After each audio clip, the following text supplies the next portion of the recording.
Jeff, I think we'd be doing the group and Steve a disservice if we didn't get to talk about expanded access programs before we leave this panel. I don't know if we have a hard stop, but somebody suggested we go over if necessary. Of course. Okay. We went over already. Well, I think we were over before we started on this one. I think we all. How much time do we have, Lucy? Okay, great. So Dudley just asked a very important question, which I don't think we really spent time on, and that is the enormous treatment need that patients today are facing. I think in the community, the more involved we are with the science of clinical determination of efficacy, the easier it is to be in one box while patients are expected to wait until the job is done and contribute to good science and hope for some result that might help future generations. And I strongly disagree with that philosophy. I don't think that's good enough. I want to present something that might be considered radical by some, but actually when I go one-on-one to speak with key opinion leaders in the clinics, it's very well received with very few exceptions, and that is expanded access programs.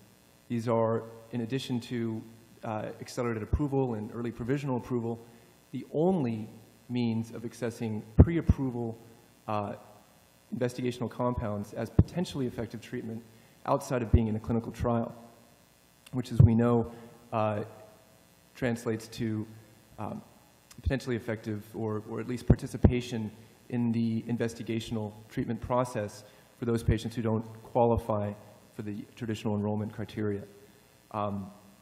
There's a lot that I wanted to share with our organization, the ALS Emergency Treatment Fund, but the short of it is that we are a nonprofit CRO and funder of expanded access programs.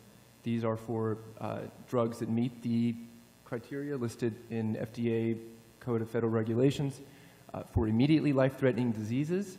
This is a misconception, but I want to clarify. For immediately life-threatening diseases like ALS, as opposed to merely serious diseases, the bar for an IND, which it's called a treatment IND or a treatment protocol, to do this in addition to a clinical trial is much lower than the statistically significant early efficacy and safety that's required of merely serious diseases.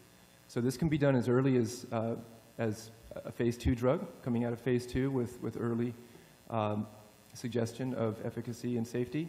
They can be done in large scale, as was done in several cancer drugs, as well as the AIDS amendments, which required FDA to encourage companies to do this. I think this is a real lesson ALS industry and ALS clinical communities can learn from.